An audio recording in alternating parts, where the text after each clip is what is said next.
Hi. Excuse me. Oh. I lick my lips like a dirty old man then. Just give me a kiss. Okay. Cut. Alright, so we wanted to talk to some like young performers and performers in general about sort of things we've done, because I'm 33, well 34 nearly. Going on 13. But, and I'm 27. Why are you laughing? Anyway, yeah. So I'm not 27, I'm 36. Anyway. But I feel like 36 22. going on 13 and I'm 33 going on 13. But I feel like 22, don't you? Sometimes. Emotionally, like in my, like maturity-wise, I literally could be a 15-year-old. Yeah. But, and also like, obviously I've learned a lot of lessons, but I do feel like... Which is kind of what this video is about. Yeah, I feel like 22-year-olds are more grown up than me. Yeah. So this video, we want to talk to young performers, people who are still at college training for the industry, any sort of performing in the industry. I'm not going to just zero out actors, singers or dancers or whatever. Because anyone, we do all the rest. Yeah, because we do them all. And that's kind of the point of the video. So we want to talk to everyone about sort of life when you're not working. How to be unemployed. Or as I call it, fun-employed. Fun-employment. Okay, so a little bit of background. Because you haven't really done that yet, have we, on the channel? No. So, Sam and I, funnily enough, very different upbringings, as you can tell, common as muck, posh not, but very similar people, which is bizarre, but true, isn't it? When we started out, she was dancing from a very, very young age. I was dancing from a very young age, way before me, though, right? Yeah, like 18 months. Yeah, I started at 8. But anyway, we won't go there. We'll do that in another video. So the beginning of the industry, for myself, I was studying at Italia Conti, a place in Barbican in London, and in my third year I did a TV show audition for Grease is the Word, for David Ian. Ended up going through that, seeing that journey. It was a nutty 10 weeks, 12 weeks of total TV time, and then what was it, a year in total or something of auditions and stuff. Won that, and that was how I got my first real big job.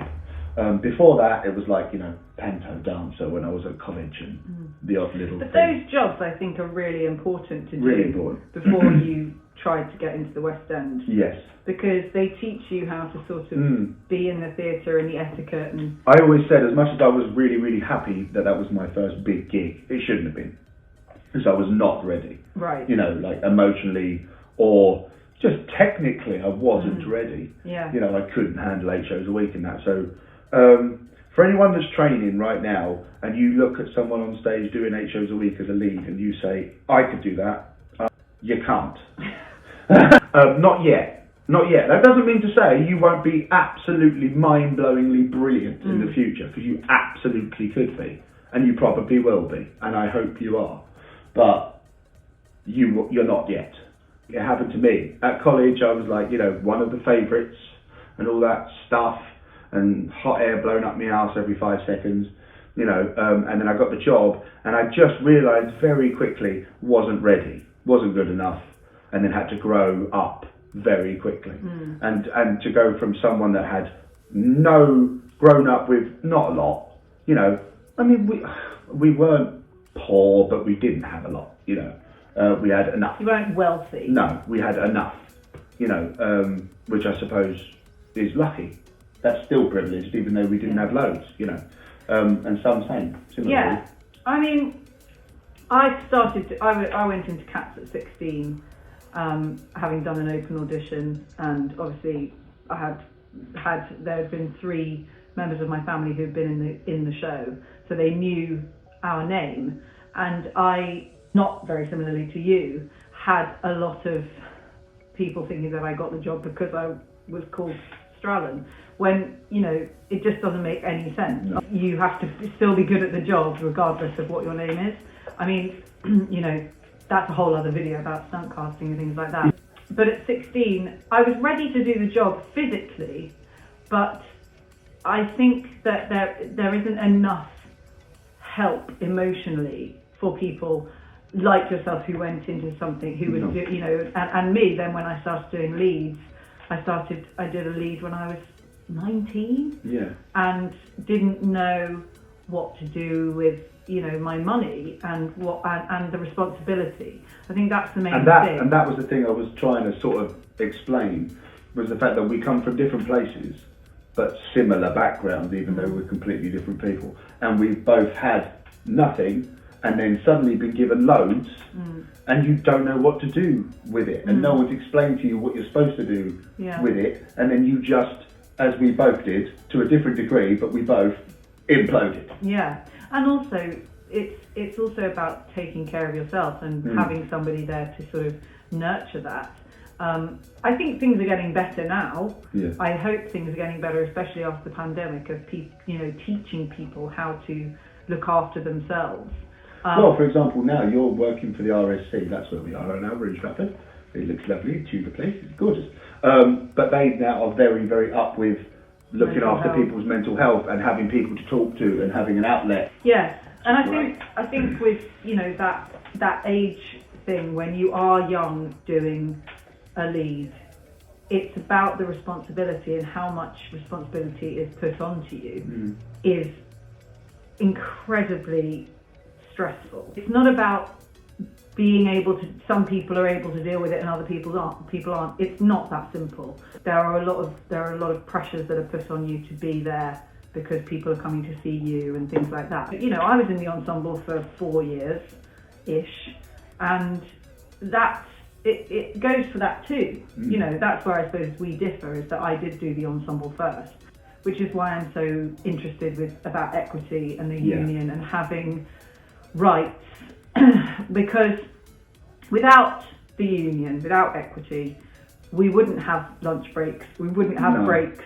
we wouldn't have overtime payments. Like, people think, oh, they get a contract and they go, oh, it's an equity contract.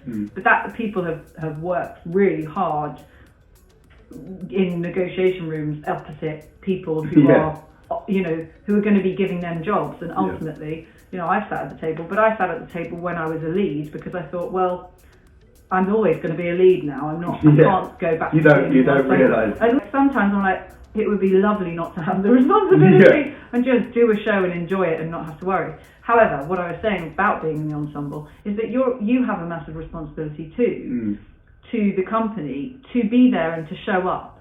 And so if you're out, you know, getting drunk or, you know, out with people, which you can do once in a while, but you have to know that the job, it's not about it being the most important thing ever. It's about appreciating it. Well, on that point, not going out drinking and destroying yourself and stuff. So my experience, as I was just saying about as a young person, I was 19 when I was doing Danny Zuko in Greece in the West End, utterly imploded, didn't know what I was doing. I became good at the job. The job I was pretty good at, I think. And I never saw it. Did it for 2 years in the West End, but my behaviour was horrendous, like really bad. And I've told my students this because I teach dance as well sometimes, so I've told students this as well. And they're like, huh? Like, because I don't know. I'm just honest. I'd rather tell students the truth. So I behaved terribly. Caught in the casino at 4 a.m. You know, blowing money. I got not anything else. No, I went out drinking regularly, and if I didn't go out, I went home and I drank to myself because I was miserable. You know, I was. But there's also that thing of like the going out late at night after a show. Yeah. It's a thing. But getting that job doesn't make you happy. No, but you also have, if you are in a job, you have to blow off steam somehow. Yeah, of course. But it's all about balance. Yeah. Balance is the name of the game. You can go out on a Saturday night if you haven't got a show the next day, and then the next day just drink 10 litres of water and, you know, don't drink until you feel horrendous. But drink a lot of water and you should be fine. Or, you know, and if you're singing top D's, maybe don't shout when you're out. Yeah. Like, because ultimately you're just not going to be able to do it. And then don't stay out till 4, stay out till 1. Yeah. I mean, you can stay out till 4 if you have a T-shirt that says vocal rest and you don't speak to it. Yeah. I have so many memories. I'm not going to tell you them all. You'd get bored. But like one, for example, I was living in this gorgeous penthouse thing in Finchley. I thought I was the coolest person alive. I was like 20 years old. I was like, yeah, pimp. Like, thought I was quality. Absolute loser. What a melt. But none. Wait there. There's a motorbike. What's he doing? What's he? Cut. Was living in Finchley in this gorgeous place that I could barely afford. I was just living beyond my means like a moron because I wanted to be a bachelor at 20 years old, like a absolute. Like any normal any normal 20-year-old would do. Just a child.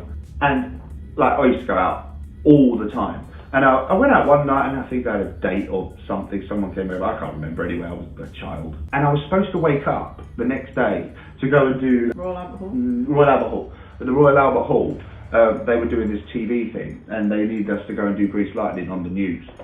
And I think I was supposed to get up at 7, and they'd sent a car, and I was supposed to get in the car at like 7:30, get there for 9, and then we were filming at 10:30 or something like that. And I woke up at midday. And I had something like 50, I can't remember the number now, like it was ridiculous, like 58 missed calls. And I was like, I'm going to get fired. Did you get fired? No, I got official warning. And I had a few warnings when I was doing that show. And this kind of comes on to one of the points as to why I wanted to make this video. I finished that 2-year job and I thought, I was like, I'll be fine. I'm quality. I'll go and get another gig. I'll get another job. Got blacklisted, and that does exist. That is a real thing. No one tells you you're blacklisted. You just can't get seen. But it's like any job, isn't it? Yeah. If you're not doing your job properly. I just don't want this to become like a scaremonger. No. You know what I mean? So I don't mean that at all. I don't mean to scare anybody. I just do your job and don't be a complete knobhead all the time, which is what I did. That's the lesson. Really, it's a simple lesson. Learn from our mistakes. Yeah, it's a simple lesson. Do as we say, not as we do. As we did. Did. Because we don't do that anymore. No, we don't. We don't have to. No, and also it just doesn't make you happy. I was so miserable. Yeah. Do you know what I mean? Yeah. I was so miserable. Like, I have been happier with nothing than I've ever been with more. I mean, I've never been a gazillion millionaire, but I've had money and I was so miserable. And same with you, Sam, correct? Right. And then I've had literally nothing, sod all, and I'm like, yeah, I quite like my life at the moment. That's not true. When you had nothing, it was like a bit grim. So going on to also this video about things that you've done, like we've talked about your flying days. Oh yeah. This is what I was saying. So I finished the job, and I was like, I'll get another job. And 6 months gone by, hadn't had an audition. I was like in a terrible state. Got really overweight, put on loads of weight. Like just felt dreadful. Was eating, thank you very much, Domino's pizza 4 times a week. And yeah, I just felt dreadful about myself. And then luckily got seen by David Greenrod for Hairspray. Ended up booking that job, and then I was like, right, knobhead, sort your stuff out, sort your life out, do your job properly. When people are talented like yourself, you go into self-destruct mode. Well, I ended up with an ulcer in my esophagus and passing out in my kitchen, throwing up all over my then girlfriend's feet, and getting and the ambulance man. You're going to say dog or something. No, and the ambulance man coming to get me because I was like smoking 40 fags a day, drinking a bottle of whiskey to myself every night like an idiot, and thinking I'd be fine. Like I thought I was in like the Rolling Stones or something. Right. When I was playing Danny in a musical. Do you know what I mean? It's very easy, obviously, for us to say, not to do things. Like, as we said in other videos, we're not sober. No. Like, we go out sometimes and we have a drink and we have fun. I mean, it helps that, we just have fun anyway in life. Yeah. But this is quite serious. It's very serious. Quite so serious. Sorry. I was just trying to lighten it up. Just give me a kiss. Content. I am very content. That's the content. I finished on tour. I've had issues in my life which I spent loads of money. I'm not going to talk about that right now. One for the memoir. Ended up not with very much left, and in lots of debt to Mr. Taxman. That's another video we're going to do. Yeah. Ended up having to do normal jobs, and was so miserable. I did labouring for a while, for 6 months, and didn't mind that, actually. The geezers I worked with were quite nice, a bit of banter, but I was terrible at it, like appalling. I just enjoyed it, and I enjoyed the banter. And then I worked in a bar, and I will openly admit I used to cry quite regularly. Got you fired. were singing in that bar, weren't you? Yes, singing and a waiter who sings. Was miserable, used to cry a lot, hated it. I'm very open about my emotions, don't care. And then I worked in the Harry Potter shop in King's Cross Station, which I was very thankful to my friend because he got me the job after I got fired from the bar. And I was equally as terrible there. And I was politely sort of pushed out the door. And then I ended up flyering, riding 12.5 miles to London to make 20 quid or 30 quid, handing out flyers for ages, and then coming out like it. I basically went from like, in musical theatre, sort of, literally, but I know it sounds like a joke, but like that pinnacle that people at musical theatre college do, you know, like not obviously film and TV and stuff, but like that pinnacle there in musicals to like nothing. You know, absolutely nothing. I couldn't get a job, couldn't get seen, couldn't get anything. What I kind of talk to students about is, and I think this is so important right now, especially like I'm 33, and everyone thinks they're going to be 21 forever, and you're not. You know, you're not. One day close to death. All right. What does James Blake have to say? No, it's death not. Comes to us all. Death comes to us. Yeah. So. I've written here, never too late to be as good as you can at everything. But what I mean by that is, at college I asked a lot of students, like, you know, what would you class yourself as? And they'll say, I'm a dancer, I'm a singer, I'm an actor, I'm whatever. And I only really ask it as a loaded question. Good teacher. The idea is, I believe, from the perspective I have now, and the same with some, that you need to be as good as you can at everything. Like, everything. Because I, for example, as a young lad, just wanted to be Justin Timberlake's backing dancer. That was it. Like I didn't care about anything else. I was like, Justin Timberlake, you're a G. Can I be your backing dancer, please? That is literally all I wanted to do. And I ended up doing musical theatre. But that also comes from you doing Latin dance. Yeah, but like, you never thought I was going to be an actor. I couldn't sing above a G at college. I was like, well, I'm never going to be able to do that.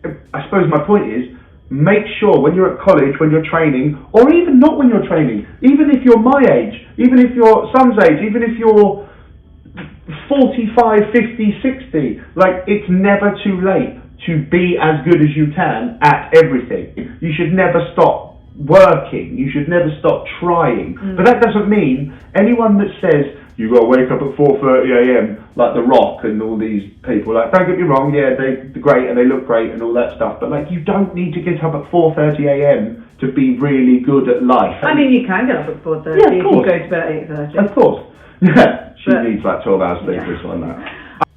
I think it's also when you aren't working in a show or TV or whatever, and you do have the means to better yourself in that way, you know, in whatever way, find something that you really enjoy. Yeah. You know, if you don't like dancing because you're bad at it, then be a beginner at things. What's one of your favourite things to do, isn't it? Be a beginner at something. Yeah, I mean, that's also because from my life story, is that I've always been expected to be a professional at something, even if I've never tried it before. Yeah.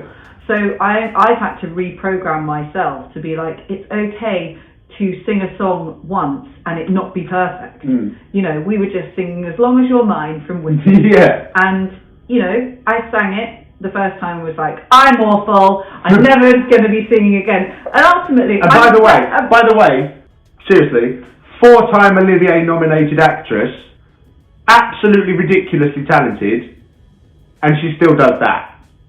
Because of that programming of my mind that I need to be professional at something from the beginning.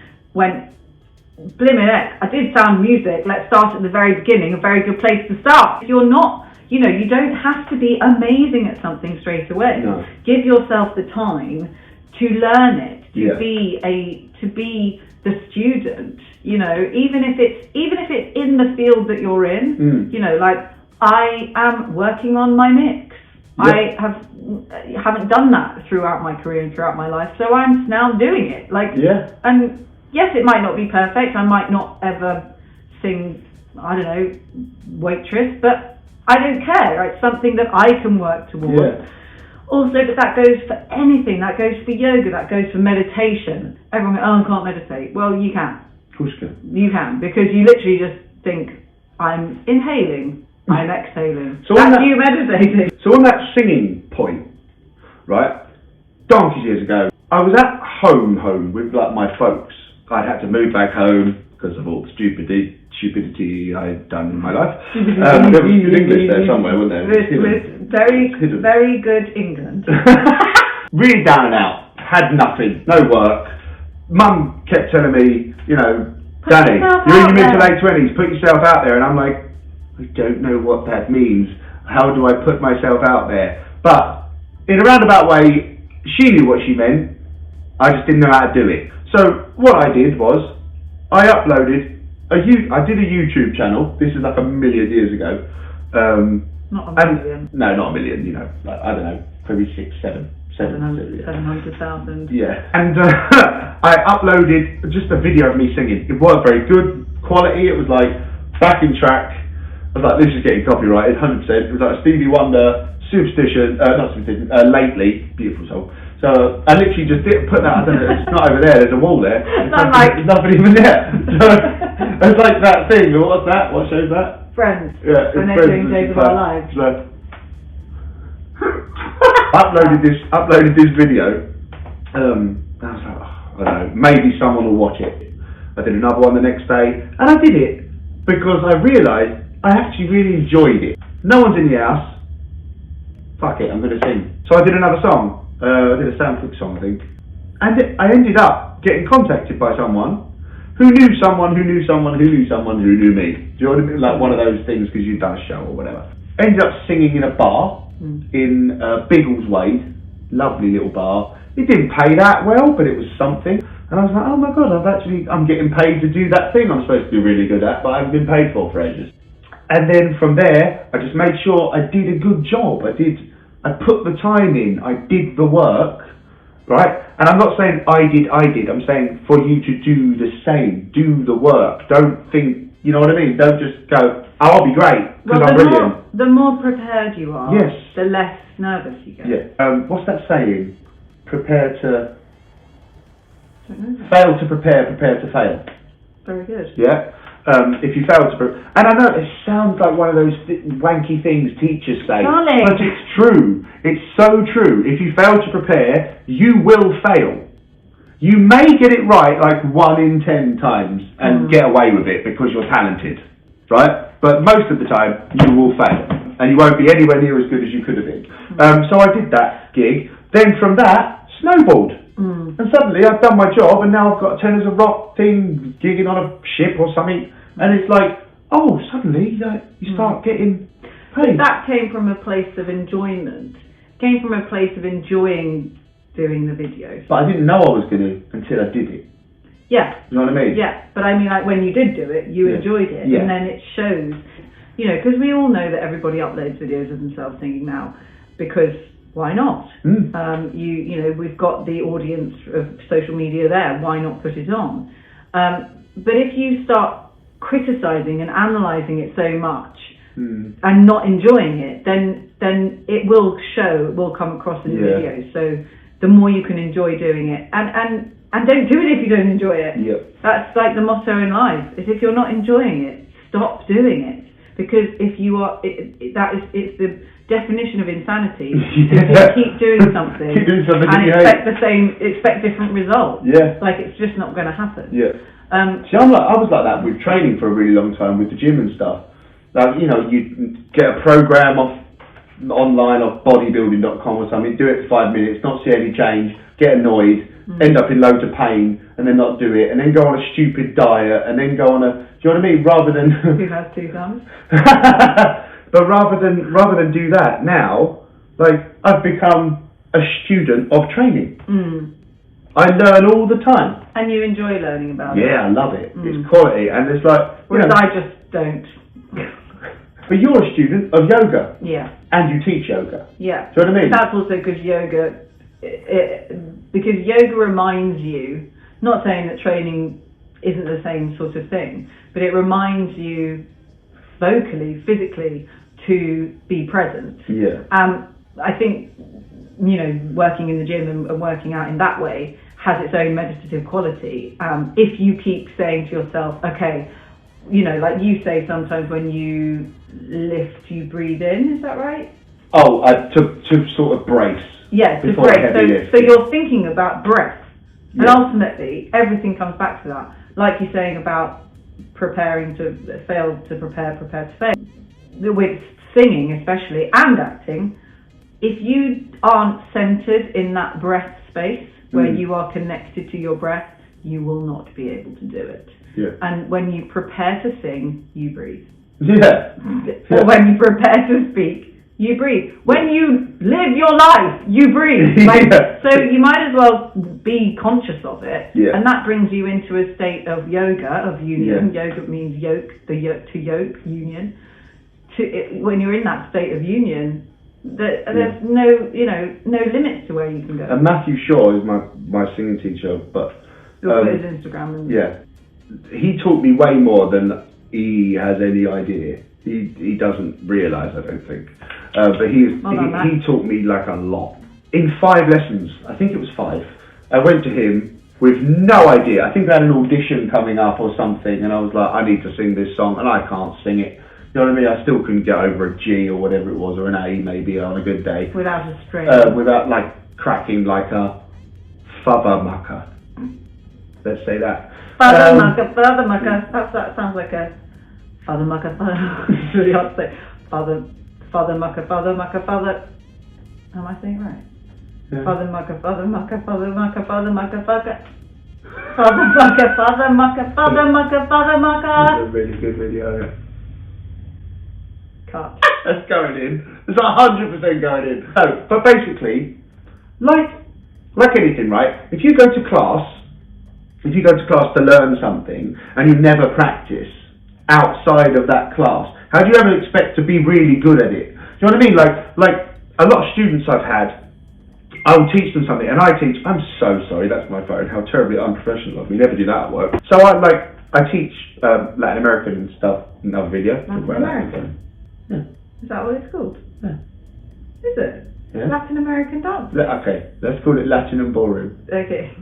So I think that was a genuine question. It wasn't like Latin ballroom and partner work, because lots of shows use it now, you know. And it's a great foundation. Yeah, and I was British champion and like number 3 in the world back in the day. Clang! All right, that's enough of that. We are the champions, my friend. These kids, students, let's say, sorry, they do ballet and jazz and all that stuff a million times a week, but they normally do Latin once a week. You know what I mean? Because it's like an extracurricular thing. And some of them might be watching this, and you can tell they practice because they come back and they are better than they were the week before, or might not be technically better, but they know the steps, they're ready to take on more information. And lots of them go away and they come back and they can't remember what they did the week before, and it's the same not just in this class but in everything. That's probably to do with that beginner thing though, isn't it? Like when people don't feel like they're good at something, they don't want to continue doing it. And so if you it's about changing your mindset. Yeah. And we talk about this with you don't have to be the best at everything, but you have to apply and try. But it's about that mindset change. We live in an age now, and this is what I say to students all the time, everything's immediate now.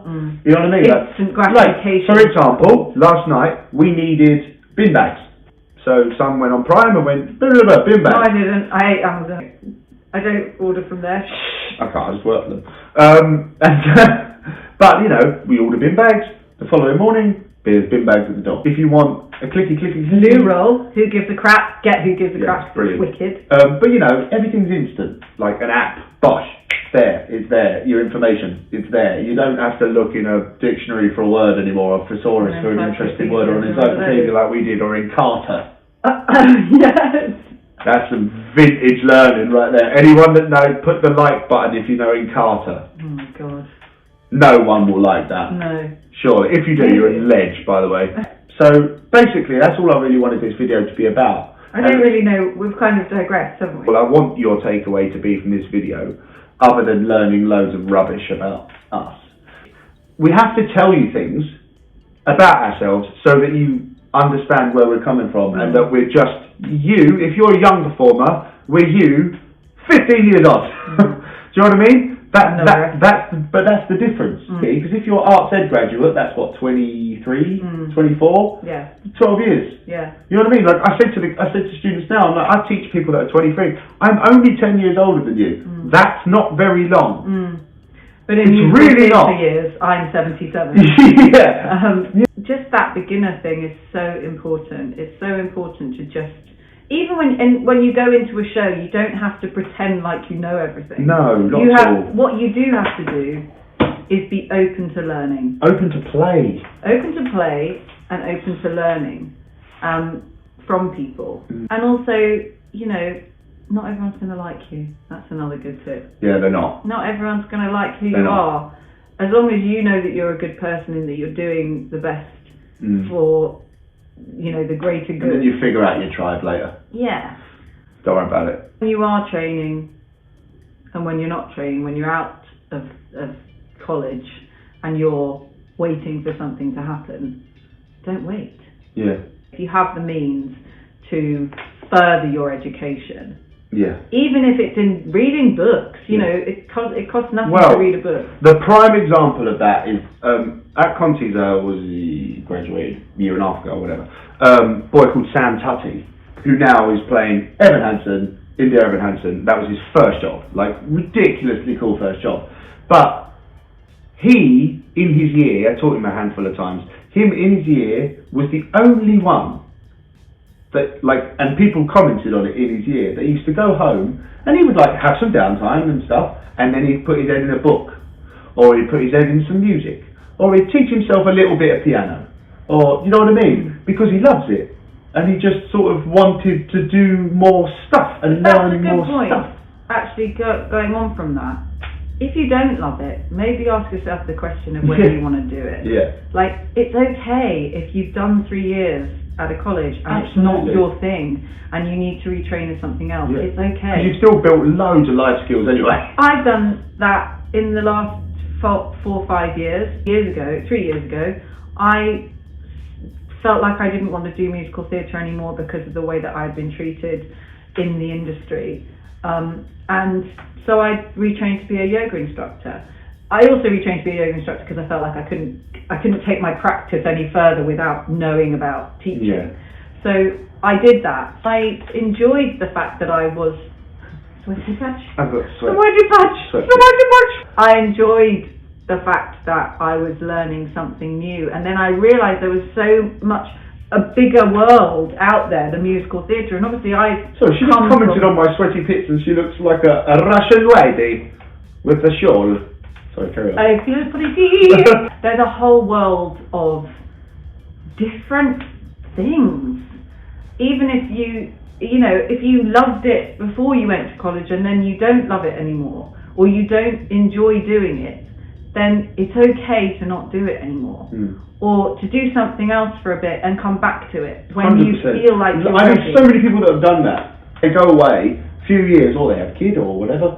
They go away, they come back and they're like, oh my God, I really want to do it. I've got this longing to, and it's because, do you know why they've got a longing to do it? Because they're supposed to do it. Yeah. They want to do it. Yeah. Do you know what I mean? And it doesn't matter, I've realised this as well, the process is the fun bit. That's the fun bit. The getting the job is wonderful, but it's actually the process that's the fun bit. The learning, the reading the script, discovering if you like it, doing the character work, doing the song work, discovering, oh crikey, I can't sing that. Why can't I sing that? working out the thing around your voice and go, oh, I'll do that with this. Do you know what I mean? And also, not taking it so seriously. Yes. And I don't mean as in not being responsible in doing the job. I just mean in that if you have a cold and you can't sing something like you used to sing it, learn how to sing it again in a different way. And give yourself time. Nobody cares as much as you do. If you go off, doesn't matter. Go off. Stop being a martyr. I don't know if I agree with that. I think there's a boundary, isn't there? No, but I mean, like, yes, don't take the piss and just go off every 5 seconds. Yeah, like I've hurt my finger. That's ridiculous. But like, if you can't do the job and you're not well and you're not, don't feel bad. Like, you're not well, but you can't do the job. And that goes you should want the product that you're part of to be as good as it can be. And that goes for emotionally. And usually it comes from the emotion. It comes from something outside that is to do with your personal life or the work life. You know, and if you are having a problem at work with somebody or with something in the job that you're doing, speak up, talk about it, get it off your chest. Don't harbour it inside, because you know what that does? It constricts your breath and then makes you not be able to do the job that you're there to do. And again, we both say that because we've both been there. We have definitely both been there. We've both been I've got a cold right now, and it's been here hanging around for a couple of weeks now. But I gave it a sing today, and it was getting there on the way back. But I'm not rushing myself. I'm not going, I have to be how I was 3 weeks ago, because I'm just not right now. It's fine. So basically, in conclusion, very messy notepad, because we could go on, honestly. The thing is, this conversation we're having with you, we have with each other anyway. So that's why we started the channel, because we were like, we have these conversations anyway, all the bloody time. And a few people, might want to hear it. You can listen as much as you want, fast forward it, rewind it, whatever you like. And please like and subscribe to the channel, because we are going to be doing way more. And also, write a comment about, you know, whether this video has been interesting, any other subjects that you want us to talk about, because we want to help out and give as much advice as possible. The mentorship programs are in the work. I wrote about unhappy experiences in jobs, which I've sort of told you about a little bit about, and that's because I wasn't trained in those fields, and I wasn't in the moment whenever I was doing anything. I was just upset because I wasn't doing the thing I was trained for and really good at, or supposed to be really good at. Do you know what I mean? So but in the jobs as well, you felt taking that thing about people caring about whether you're doing a good job can sometimes restrict you so much that you start worrying too much about what other people think you're doing with the job, rather than actually just doing the job and enjoying it. Exactly that's my point. It doesn't matter if it's not the thing, and I'm saying from experience, if it's not the thing you trained for, but if you're doing it, do it and be in it and try your best to enjoy it. I'm not saying it's very difficult when you're a performer. I mean, you've never had to do a normal job. It's fine. I did. I worked. No, you didn't. I worked at Headmasters for 2 weeks as a shampoo girl. and she did a online yoga studio where she was like, "Hello, darling. Nice to see you today." I worked behind the desk as well. Oh, okay. And there was a moment I was working at Upper West Side Yoga and Wellness in New York City, which everyone should go to. And they were lovely and lovely bosses, and they were so kind. But there were moments where I was like, I used to be a West End lead in a show, and I'm now washing dirty sauna towels in a laundrette on Broadway. You know, like not actually on Broadway, but like with this hilarious woman going, "What do you want me to do?" And I'm like, oh my God, what is my life? That was 2 years ago. We've both been leads, and we've both been nothing. And we've both done TV, and we've both done nothing. So it's, it happens. Ups and downs are normal. You don't need to feel bad about it if you're a young performer or a seasoned performer. Whatever it is, whoever's watching this, you don't need to feel bad about it. It's just life. It's just a little journey. Sometimes it's wicked, sometimes it's a little bit poo, and sometimes it's But I alright. think you can find that balance. Like I feel like now, obviously I'm slightly different because because I suffer from depression and anxiety, so my brain doesn't work. But for somebody whose brain does work normally, We say normally, but you know what I mean. so and they don't know. But like, it's about finding Whatever normal is. finding a practice. That's what it is. Finding a practice every day for gratitude for what you have. Yeah. And for you. And gratitude for what's coming. It's gonna come. Whatever it is, it's meant for you. Yeah. That's what we learn. I honestly think every day, whatever it is, if you're not working, if you are working, whatever it is, if you want to spend the whole day on the couch, do something for you. And I mean, it doesn't even have to be And even if extreme. that is lying on the couch. Yeah, but like a self-care thing. Like one thing. Doesn't have to be like genuinely, why did I do it that long ago? All I wanted to do was that, but I had a shave. My face is all fuzzy, it was like really fuzzy, and I was like, I'm going to have a shave. So I had a shave. And what I that's do a is self-care thing. I make the bed. Yeah, so what I mean is it doesn't have to be like, I've got to go to the gym, do the dishes, do the clothes, wash everything, iron everything, have a shave, too much. It doesn't if you function at that level, well done, good for you. I do not. Most days I do not. So some days better than others, some days just have a shave. I think that's kind of what I'm trying to say. The 12 steps, we don't follow the 12 steps. I've never been in the 12-step program. But one day at a time is the phrase that drinkers use. But for Danny constantly reminds me, just do one thing. Because sometimes I have 17 million things on a to-do list. And if you just get that one thing done, Just tick the box. Tick that one thing off. That'll do you feel much better. Yeah, I mean, sometimes we've got like 7 things to do, and I'm like, do you know what? I'm going to make them 7 things last all week. I'm just going to do one a day. And sometimes you just get on a roll and you do everything, don't you? Yeah. Students, young performers, think outside the box, and never be scared to be as good as you can at everything. Goes in training, when you're in training, goes for every aspect of your life. No matter what it is you're doing, try and be better at it. I mean, why wouldn't you? If you're doing it because you're either doing it for work or you're doing it because you enjoy it. What else is there? If you walk for cardio, I walk a lot, right? If you walk a bit faster. If you go to the gym, work a little bit harder. Doesn't have to be super hard, but if you did 10 reps, do 11. Do you know what I mean? And it goes for every part of your life. If you laid on the couch for 3 hours, maybe the next day, do 2 hours, 55 minutes. Just little baby steps to be as good as you can at everything. And you gradually improve, rather than that have it now thing. Because I assure you, it doesn't work. It doesn't work. The same with the body and training. The same with the voice. You can't just sing once a week and it be better. Doesn't work. You have to do little bits, and I'm not saying you have to sing all day. Just do a little bit. Practice. Yeah, a little bit.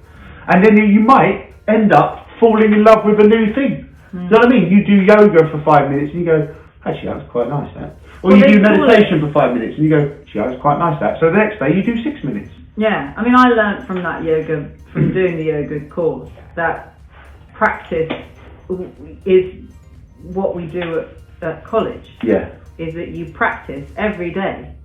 And when certain people have got into shows, us included, we've stopped practicing. It's less in the ballet world. Like, I think ballet dancers generally love to do ballet, so they do most of the people I've worked with who have been ballet dancers go to ballet class every day, because they want to practice and practice and practice and practice.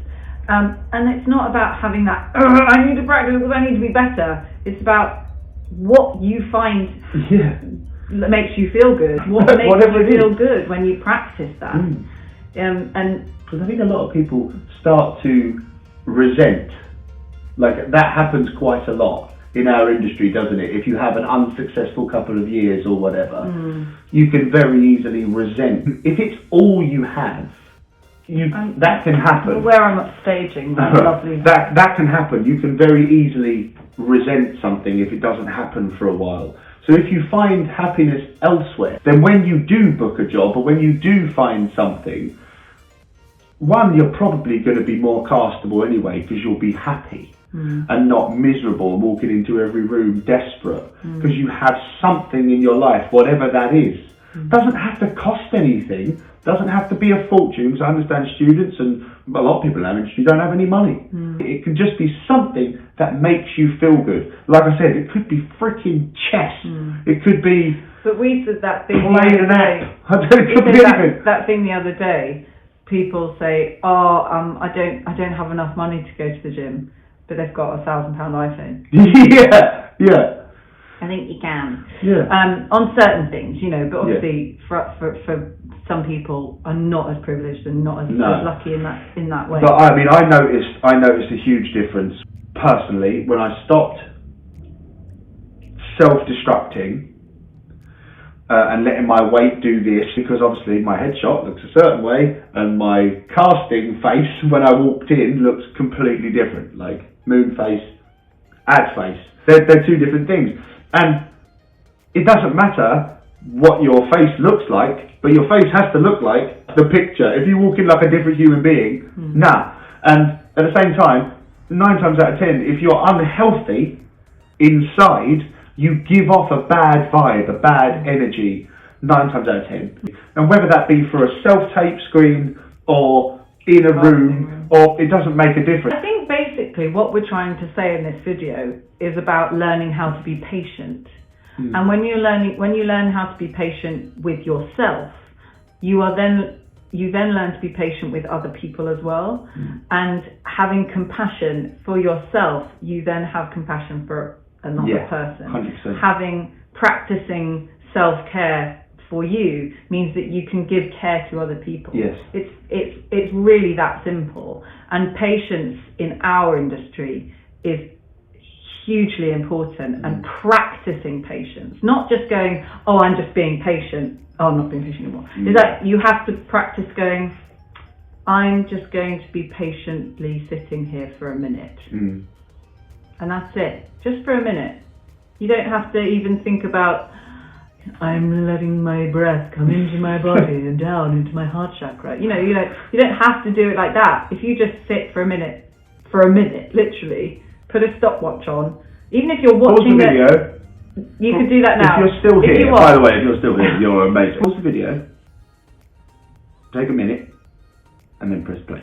Maybe we should just sit here for a minute. No, because that's horrendous. But we'll do it later. Can't do it. But pause the video, take a minute, and we'll see you after. A few moments later. Okay, so I'm guessing you're back. So we'll wrap it up there because it's 55 minutes long. So long. All right. So basically, look after yourselves. Be patient. Yeah. Even if I don't know you, I love you. We do. Because that's what we do. We do try. We do try to love everyone. People are really annoying. It's really hard sometimes.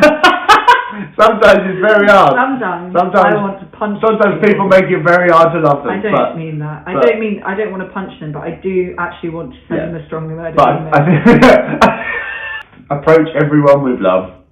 We'll approach you with love. You approach us with love. If you hate us, soz. Write it in the comments because I'm going to write back. Soz about it. But we're not going to change. So, go and watch something else. And now we're going to kiss. All right, you lot. Have a lovely morning, afternoon, evening. If you have any questions, let us know in the comments below and like and subscribe. So what's me saying that? You say it. Yeah, I should say that. Like and subscribe, please, to the channel. Do the thing. And we've got a little bit more content which has just gone out. We're a very new channel, so we appreciate the follows and subscribe. And the likes and the subscribes. And if you want to watch more stuff, they're not all this long, don't worry about it. But there's a bell icon next to the subscribe. Click the bell icon next to the subscribe button. Stop eating my hand. Can eat it later. Alright guys, have a lovely day. Bye. Peace.